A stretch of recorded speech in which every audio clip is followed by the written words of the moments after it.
Everybody, welcome to TacTalkLive, the live hangout giving honest, unbiased opinions on guns and gear from an average civilian perspective. I'm your host, Eric Todd. With me today, got Adam Hackney back and Raymond back. Say hi, fellas. Hi, fellas. What it do? Hi, fellas. All right, today's episode, we're going to talk about S.H.T.F, mainly S.H.T.F guns, and a little bit of scenario talk, and then we're going to talk about ammo stockpiling. So let's get into it. First, I guess we'll talk about the guns. Let's get into 5. I got it broke down to categories of handguns, shotguns, high-powered rifle, battle rifle, 22 long rifle. So give your guys's. It doesn't necessarily have to be like a brand, like exact, but maybe like a caliber handgun, a caliber for each one besides a 22 long rifle, obviously. Or if you got an actual brand, throw it out there. What you think are your 5 gotta have S.H.T.F guns? Whoever wants to start it off. Adam, you're on my left. You can start it off. Start from left to right. Okay. Yeah. Okay. So I guess for me, so you said, well, I'll just name the 5 guns that I don't remember your category, so I'll just say the 5 guns that I would have. So I would have my AR-15, chambered in 5.56, my Glock 19 9mm. Those would be like my main 2 weapons. 12-gauge shotgun, so I'd have my Remington 870. I would bring my Ruger 1022 takedown, so I would have a 22 caliber rifle.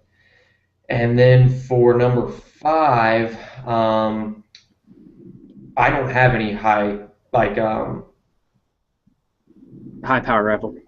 rifles right now, so. Yeah. I think that my last one would be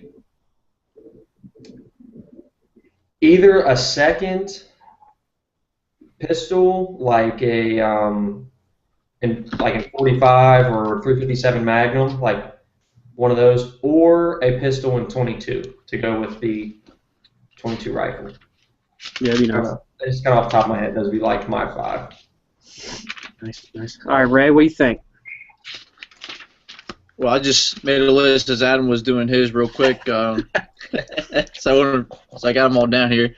I'm going to go for Adam with the Glock, either 17 or 19. Glocks, they're just stupid dependable, never fail you. Definitely a 9mm, just because he's super easy to get, cheaper. Then going away from the Glock, go with a revolver. I got written down a Ruger 44 Magnum, actually. The 44 Magnum, you can take down just about any game animal that's in the United States. I went with Ruger instead of Smith & Wesson. I love Smith & Wesson. They're beautiful guns. But Ruger, you just cannot deny that they're built stronger. And they're cheaper? Than Smith & Wesson. And they are a little bit cheaper and easier to find from Smith, too. Then I would go with an AR-15. I'm not going to say any kind of brand just because there's a lot of good ones out there. I choose BCM. That's what I run right now. I'm not going to say any kind of brands. But BCM. But BCM. But any kind of AR-15, it's a good. It goes right on with the Glock is a good defensive rifle. Then I'm not going to say any kind of high-powered rifle. I just don't think there's as much need for one for for shit hits the fan type deal. But I'll go for 12-gauge shotgun as well.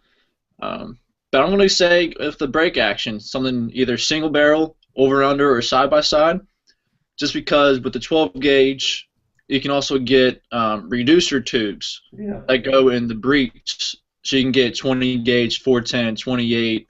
Right. So it just make a lot more versatile of a gun. Stuff too, like 9mm, 223. Right. Long rifle. We've got all kinds of them. Right. Yeah, just makes it easier for you if you run out of 12 gauge, and you can't just go run to the store and buy more 12 gauge, but you can barter with somebody for maybe some 20 gauge or something else. You're not stuck without a shotgun. Yeah. And then a 10-22 or any other 22 caliber rifle. Just do some small game hunting, or even just to keep up with your shooting skills. Just because the ammo right now is so cheap, so you can stockpile it. Buy cheap and stack it deep, right?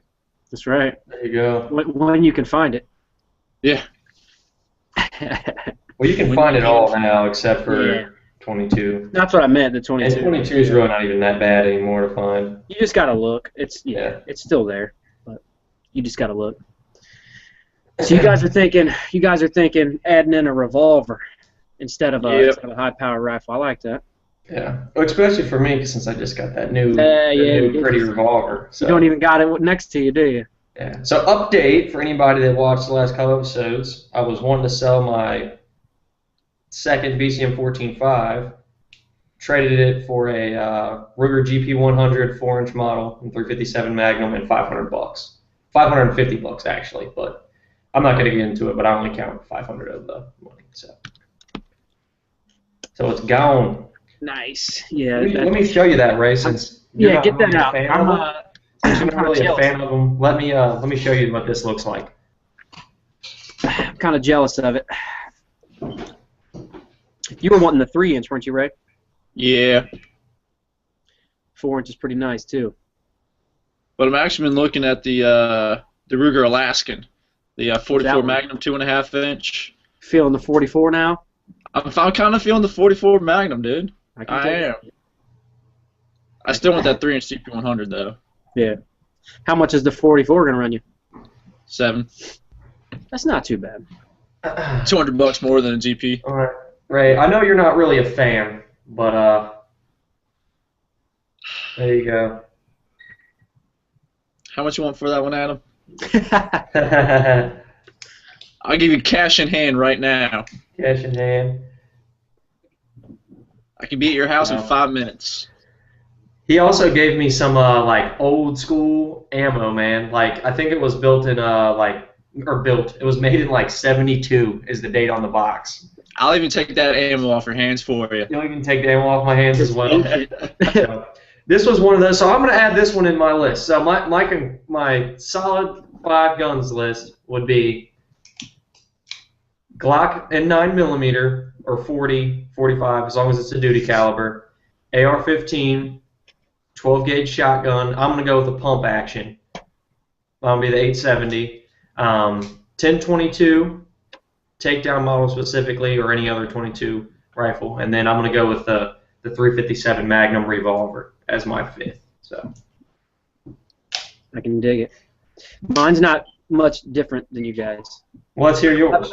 I don't have a locked-in 5th. They're identical to yours, minus the 5th one. I don't have a locked-in 5th right now. But I'd like to have a high-powered rifle, something like a 308 or something, but I don't currently, but it would be nice. This was kind of like my wild card. So since I don't have a high power, that's kind of like my wild card there. So yeah, I like it. I don't have a mine's I got nothing right now for the 5th one. But I would, if I had a 308, that's what it would be. Like bolt action or semi-auto, like AR-10 style? I'd say bolt action. Bolt action. Yeah. Yeah, definitely. Or, I guess, I don't know. That'd probably be my 5th. Yeah. When I get one. On the side note, since this is right in front of me, I took these grips off. This actually is wood. It's not like... Really? Yeah. Yeah, it is. Yeah. That's pretty nice. We were thinking that it was probably like polymer or something, just made it look like like a fake wood. Yeah, but it really is wood. You think the whole thing's worth $450 to you, Adam? No, I think it's worth $450. It's worth $450. You want $450 right now for it? Not right now. I haven't even shot the daggone thing yet, man. You don't need to. You know what? I'll buy it from you, and then I'll let you shoot it. Then you'll let me shoot it? I don't know, man. You buy that 44, Ray, and I'm gonna buy that. I'll buy his 357. You buy that 44. All right. You back Sounds up. good. So you gonna say your list or not, Derek? We're gonna Rochambeau for it. They're the same. It would be my AR-15 in 5.56.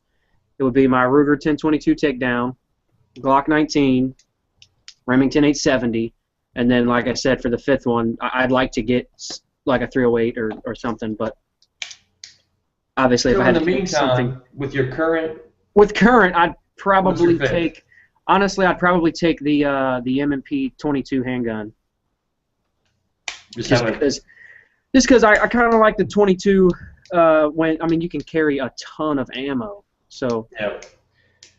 Yeah. tons. At the same time, though, like what we were talking about, if I need to use a gun, I'm using my rifle. Well, absolutely. The only time I'm using my pistol is if my rifle's not Yeah, I would kind of like to have functioning at the time. I would kind of like to have the 22 for just like that late in S.H.T.F. if you're getting low on ammo. Yeah, You know what you I got mean? it. If Yeah. you need to just pop some shots off or something, you know, you got to whatever, or Yeah. teach somebody else how to shoot. You know, if Yeah. your wife or kid or whatever, you know, Right. give it to someone else. But let's get into ammo. We were talking about the 22 ammo, but let's get into. I know my keys out of my pocket. Let's get into ammo stockpiling. We don't have to go into detail on what you have or don't have, Ray. But what's your ideal scenario for ammo stockpiling? Well, Wade Ray, can call me I'll let out. you go first on this, Ray. I'll let you Gotcha. give your thoughts on this. Well, my thoughts on it, the more the merrier. As Derek kind of indicated, I don't have much of an ammo stockpile at all. But you know, more is the merrier when it comes to ammo, especially when we're talking about shit hits the fan. You're not gonna have any kind of like you're not gonna be able to go down to the Walmart or go down to the gun store before you hit the gun range up. So all you can get is pretty much what you the answer is to that one. There is no set number. Some people say like 5,000 rounds for your pistol and 10,000 for your main battle rifle and stuff like that. But I mean, if you can't, just get what you can afford. Kind of simple answer to it. Keep stocking it and get as much as you can. Right, by little, if that's what you have to do. Now, your opinion. So, say you're starting from scratch. Should you stock up on a certain weapons ammo first? Should you just whatever's on sale, whatever's got the best deal going on? What do you think?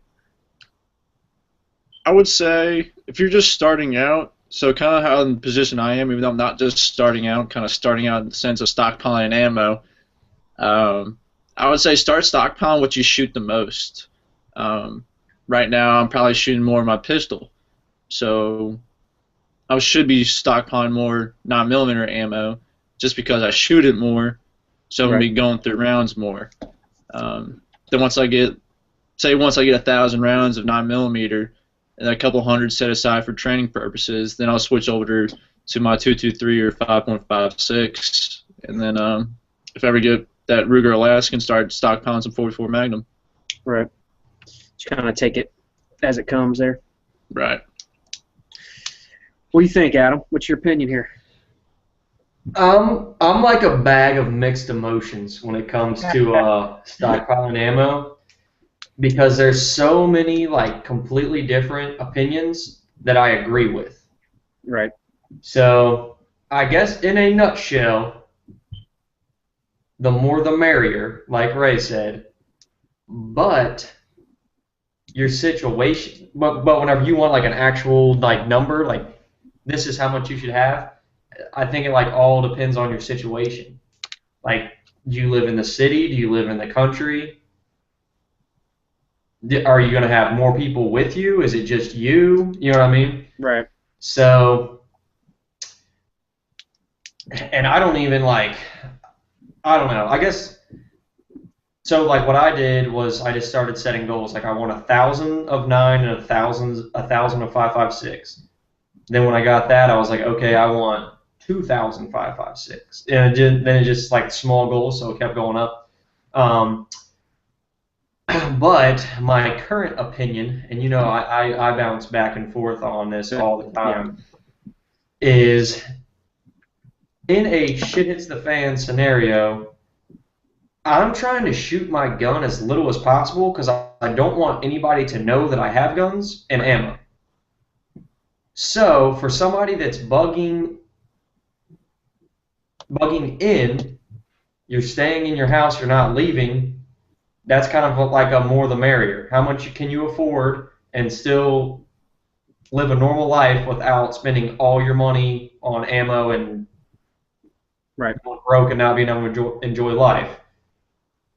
But if you are leaving your house, you have like a bug out location, I don't think you should have more than 1,000 rounds of your battle rifle, battle pistol with you because you're not going to be able to carry that with you.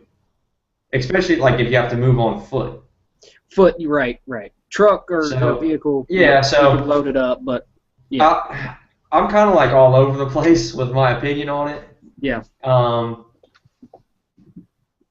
To throw out a nice round number, I think you should have 5,000 for your battle rifle, 2,500 for your pistol, and then 10,000 22 long rifle.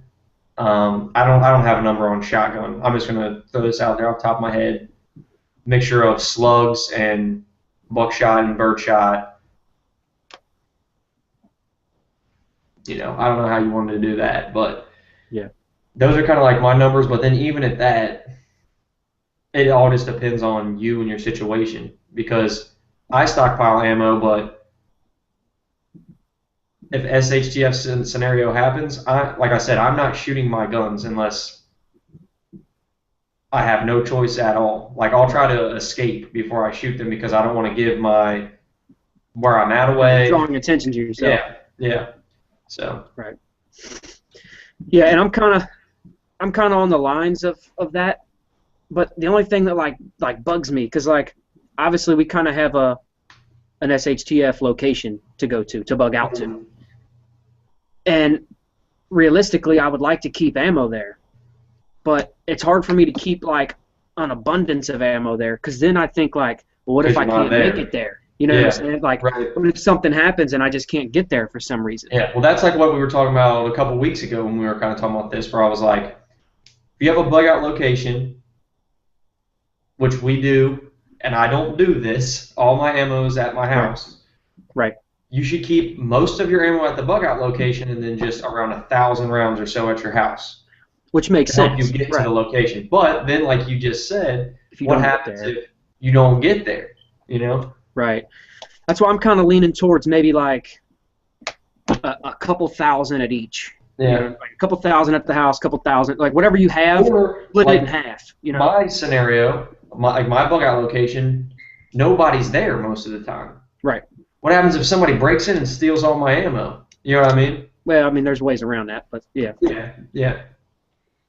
But yeah, it'd be nice to have a lot at both. Yeah. Since we're talking about that, bugging out versus bugging in, that's one thing. If you're, that you got to look at versus if you bug out or if you bug in. If you have a location, do you keep things there? What do you keep there? If you have nowhere to go, I mean, you got to have like especially if you live in a city like we do, man, you got to have like I mean, I almost want to say you got to have like a good defensive plan at the house. I mean, there's so many people around. It doesn't really matter what you stockpile. I mean, well, and then if a scenario like that happens, we live in a major city. Right. Everybody's going to be freaking out. What are the chances that we can even get out whenever you really think about it, you know? Yeah, and that's the thing. Like, you might have to lay low for a little while and then go to the bug out location. You're probably not going to be able to, unless you get tipped off somehow and you're ahead of the crowd. Yeah. You're probably going to be stuck. All the highways are going to be shut down. Yeah, in which that's probably not happening. So Right. Which it always depends what the S.H.T.F. situation is too, and you never know. So you try to generalize it, but right. the obvious items that I think everyone should have, obviously, I know we're mainly going to talk about guns and stuff, but in my opinion, not even just for S.H.T.F., but just for anything, tragic events, hurricanes, tornadoes, power outages, whatever. I mean, you got to have, especially if you have a family, you got to have food and water and first aid with you at the house or wherever. You got to have it. And then, yeah, for the firearms, like I said, I don't know. I'm kind of leaning towards like splitting it up, having some at both locations, just in case you can't get there. And then also having multiple routes to get to your location. Don't just count on cruising down the highway. That's probably not going to work. Yeah. It's something I wanted to get into. I wanted to talk about training, because I think not even just firearms training, but firearms training, first aid training, learning new skills. I think that stuff's also just as important. Recently, I've been learning to garden and stuff. I mean, you guys know that, garden, and I learned to hunt and stuff like that, because I feel like that stuff's important too. Well, and all that's a learned skill. Right. That's not just something that you can't just buy it. Is instinctively in you. Mm-hmm. And you're just going to know how to do that stuff. But what, you know, from the outside looking in, if you've never done it, a lot of those things seem simple. Like, oh, I could do that if I had to. Right. But it's not that easy. It's really not. And like I said, they're all learned skills. It's not something that you just have to learn it. Know how to do. So. Right. Yeah, which is kind of like with the firearms as well. I mean, yeah, you might know how to shoot your gun. I mean, anybody can stand on a square range and fire at a paper target, but I think training is pretty important just to get something in your head that you'll draw back to in a situation. And I know one thing that you were talking about. Go ahead and talk about that the low budget training we were going to get into. You want to talk about that? Oh yeah, so that was I was into ballistic radio on the way to do my AR-15 trade that I did this week, and the episode was like on low. I don't know if they called it low budget or just when you don't have the funds to, and something that we're going to start doing now that was recommended in the episode was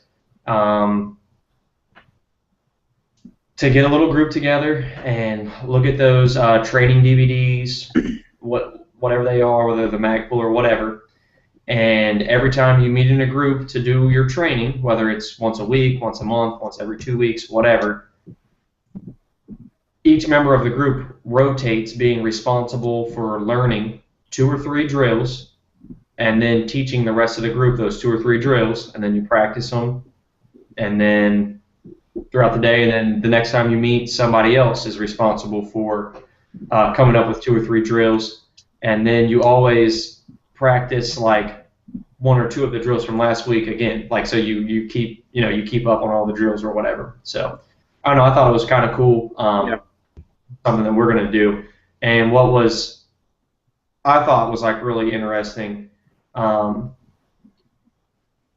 was the guy that was on there was a training instructor, and he said, whenever you come to one of my classes, I'm not training you. I'm providing you with information and drills for you to go train yourself. Right. You can't come to a class and be trained. You got to still practice it. You still got to go do it. I'm just giving you information. Right. You're paying me to provide you with information and show you a few drills. And your training is whenever you go back yourself and do that. Right, you keep practicing on it. Yeah, so. But I like that, yeah. And that's something I think we talked about. That's something we're going to try to get into and start doing. I think it's really cool. And especially because we talked about it, and it's like a lot of times you you know what to do. It's not that you don't know. You know how you're supposed to stand, how you're supposed to hold your gun, how you're supposed to breathe, and everything. But you're not always doing it, and you can't see yourself. So it's nice to have the designated person to watch over and be like, hey, tweak this or do this, or this is what you were probably doing wrong here. Or, And I still think it's probably best if you can afford it. Go get professional training where he can watch you. Yeah. He or she can watch you and say, you're messing this up. You're probably not going to get that whenever your buddy watches a DVD. Yeah, but 2 or 3 drills. But if you'll get some stuff out of it. You'll improve from doing it. But in between your classes. Yeah. Because obviously everybody can afford to go. Let's be honest, they're expensive, man. Yeah, they are. It's expensive to go to a reputable place, pay $400 for 2 days of training. You also have to shoot 1,000 to 1,500 rounds. Yeah. That's another 300 to 450. Yep. So you're talking about close to $800-900 for a 2-day class. That's expensive. Yeah, it is. Yeah, that makes it nice. In between your classes, whether you do just a couple a year or whatever, and then in between them, do your training with your buddies or group or whatever you got. Because even free training, ammo is not cheap. Even your free training you do with your buddies, you got to pay for the ammo, and that's not cheap. Yeah, not cheap at all. Not cheap at all. See what else we got on the list here. Here's something we could talk about, I guess, since we're kind of talking about ammo. How do we buy our ammo that we stockpile? Okay. I guess. That's kind of something that maybe somebody might have a question about. What's the best way to start stockpiling ammo? I know the way I do it. I'll say the way I do it, which is probably different from some people, but I know how I want to do it. How I'd like to do it is just like buy a box or a couple boxes, every paycheck. But what I tend to end up doing is I won't buy ammo for a while, and then I'll just see a really good deal on bulk, either 500 or 1,000 rounds, and I'll just buy that. That's what I tend to do. I just wait for a really good price and then buy it in bulk. Mm-hmm. What do you do, Red? I would definitely say, kind of going back to our last episode, where I was talking about don't bitch about gun prices or prices at gun stores. Definitely buy online. Yeah. Unless you're looking for some kind of like hard to find caliber, nobody online has it. Then you walk into a gun store and they have it. Or whatever. Right. Like Kyle's, they had 22 ammo. Like right after Sandy Hook, nobody else had 22 ammo. So obviously buy your 22 ammo when you can find it or whatever. But definitely buy online.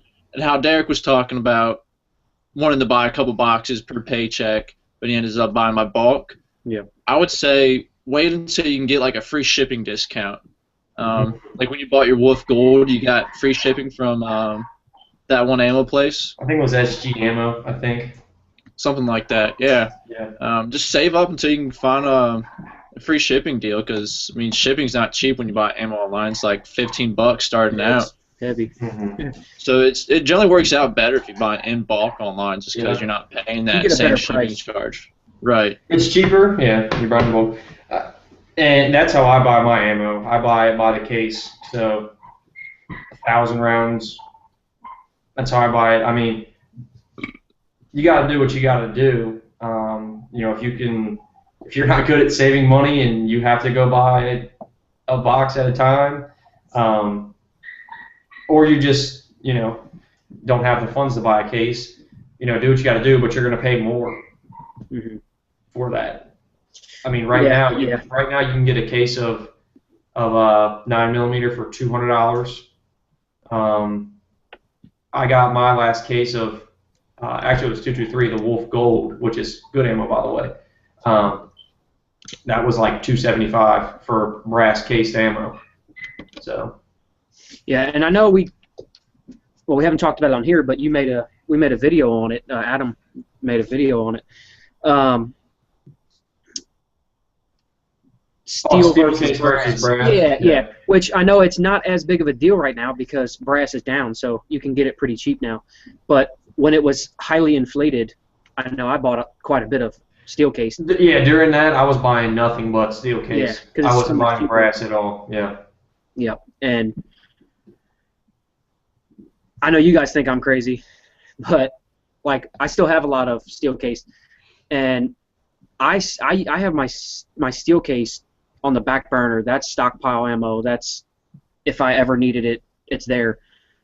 Because when I'm training or doing a class or just out shooting or whatever, I would rather run the brass just because More I can. reliable. Yeah. And right, no need to run the steel. I look at the steel in my opinion as like that's like my if I need it. It's obviously it's gonna work. It's fine ammo, but Yeah. it's there if I need it. But if I have the choice, I'm gonna shoot the brass. I mean, and right now it's not that much of a difference. I've been ordering brass. It's not that much. It's not that much more expensive now. Now a year ago it was horrible. a pretty big difference, but yeah. And I mean, there's nothing wrong with steel case ammo. I've shot a ton of it. I don't have any more because I shot it all up. But Ray would beg to differ. He doesn't like steel. He's anti-steel. I don't have a problem at all with steel case ammo. The Blazer, not the Blazer brass. They had like their own aluminum case or whatever. Yeah. I love that stuff for my 9mm, but I mean, I've read all the. Well, I guess steel case is fine, but the one thing you gotta worry about is most steel cased ammo. It's a bimetal jacketed bullet, so you got your lead core. Then over that, you have a mild steel jacket, and then a copper jacket over that.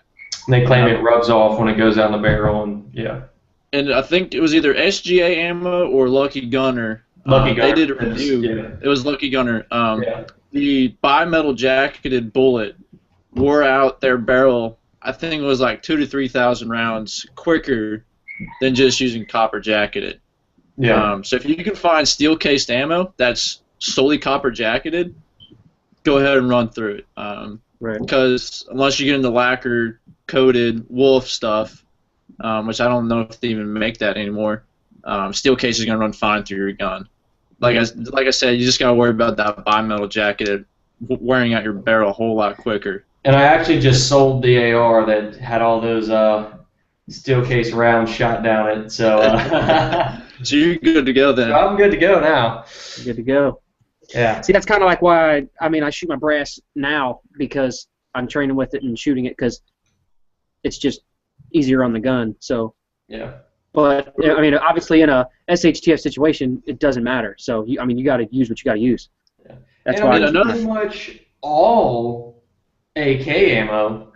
Yeah. Pretty much is steel case. Right. So that's I mean, it doesn't. Yeah. Not an issue. Yeah, red jacket comes out with like a brass case. But another thing to worry about is steel case or aluminum cased ammo is not reloadable. It's not. You cannot reload that. I don't have the means to do so, anyways. But. Right, but maybe later on down the road, what if shit actually hits the fan? Right. And you have all this stockpile of steel cased ammo. Yeah. And your next door neighbor ends up being a reloader. Right. And you shoot through like half your stock of steel cased ammo, and he's like, "Hey man, I'll reload that stuff for you." Yeah. But then he's like, "Well, I can't because it's not brass." Realistically, though, I mean, you'd have to have a stockpile of the things to reload it. I mean. Well, true. Bullets and primers and powder. In my opinion, and at least it used to be this way, I don't know what it is now, but you can pretty much buy steel case ammo for the price you can reload brass. It's not much. It's not worth my time to reload it. No, I mean, I'll just, instead of stocking up on the primers and stuff, I'll just buy some more steel case. I mean, for a lot of people, it's worth it. They enjoy it. They save a little bit of money. Yeah, it's not worth it to me.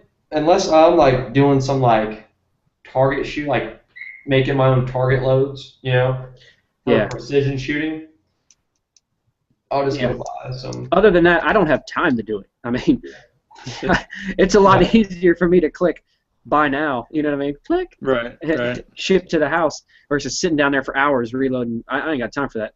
Yeah, I was saying a lot of people enjoy it, and it saves them a little bit of money. It's like a hobby, Yeah, and it's definitely, I mean, you can't refute that it's something good to have. No, it definitely is. Yeah.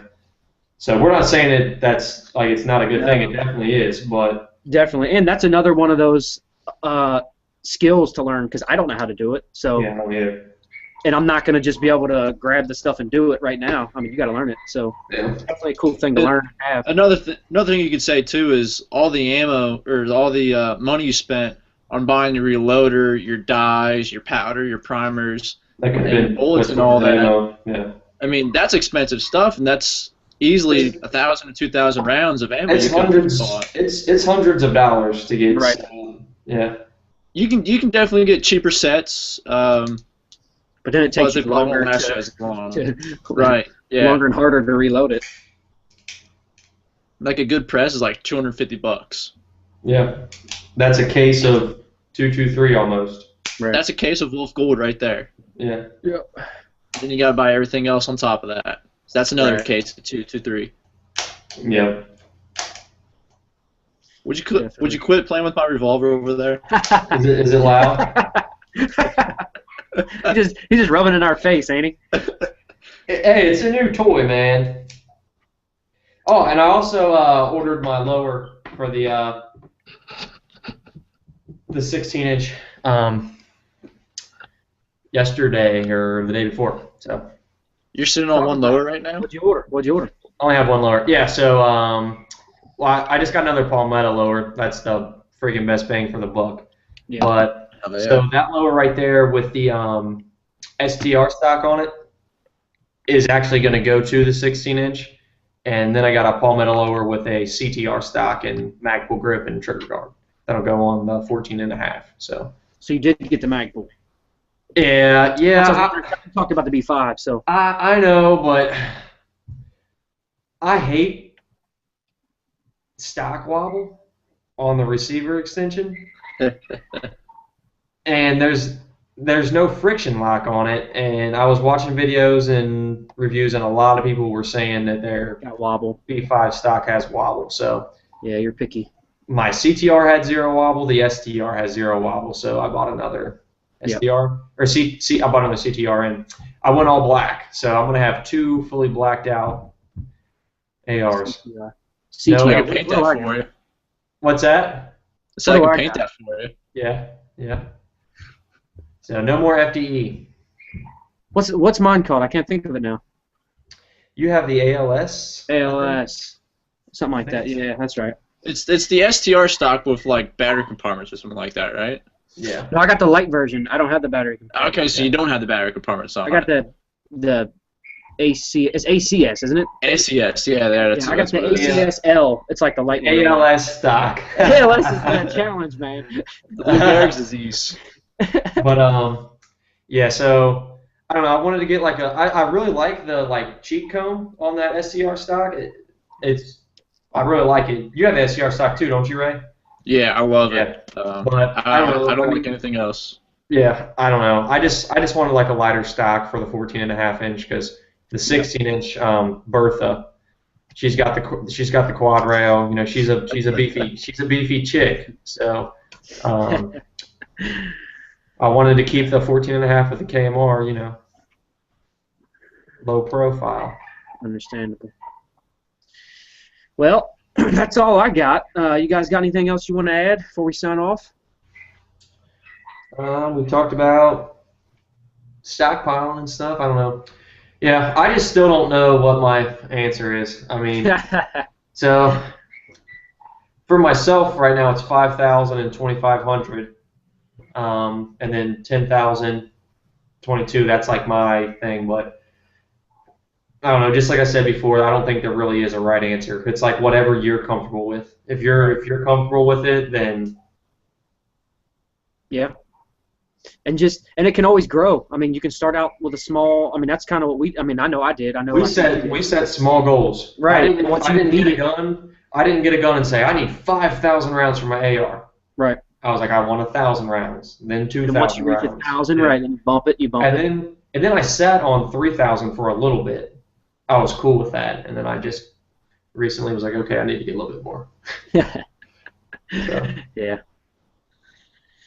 Yep. All right. Well, I guess that does it for us today, fellas. All right.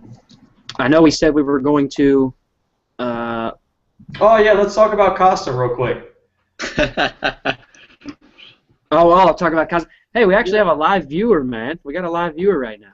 Yeah, that's our first live viewer. We got our first live viewer. Wait. Is it any of our moms? I don't know. I can't see the viewer. I got the Q&A app up, so if you're watching and you ask a question, throw it out there. Let's talk about Costa real quick, though. Go ahead and throw out the video that's all right. So let me say this first. If you haven't seen the Costa video, if you're watching this, you have not seen the Costa video, you have to see it. You just gotta watch it. You gotta watch it. So he's basically at an airsoft convention in Japan, and he's basically the world's first gun model, I guess, runway gun model, I guess. Yeah. So he's doing like his famous grip, and he's like pointing it out in the audience, and then he's like dropping to the ground. I don't know. It was pretty funny, but everybody's freaking out that he's like pointing a gun at everybody. So first of all, it was in Japan, and guns are illegal in Japan. So it wasn't a gun; it was an airsoft gun. And then people are even saying like he's not even credible anymore as an instructor. Like he just broke all of his rules, and it's like, come on, dude. The guy's allowed to have a little bit of fun. Did he look stupid? Yeah, he looked extremely stupid. But the guy's allowed to have some fun. He doesn't have to be serious all the time. And I'll say that if you watch the end of the video, when he gets done doing his thing, he's smiling. He's having a good time. He's loving it. Yeah. Another thing you got to remember is he's in Japan. Yeah. And they're weird. And They're weird. If you look into that crowd, we apologize to any Japanese viewers right now for Ray's statement. I know. What if our one viewer is from Japan right now, Ray? Well, I'm sorry.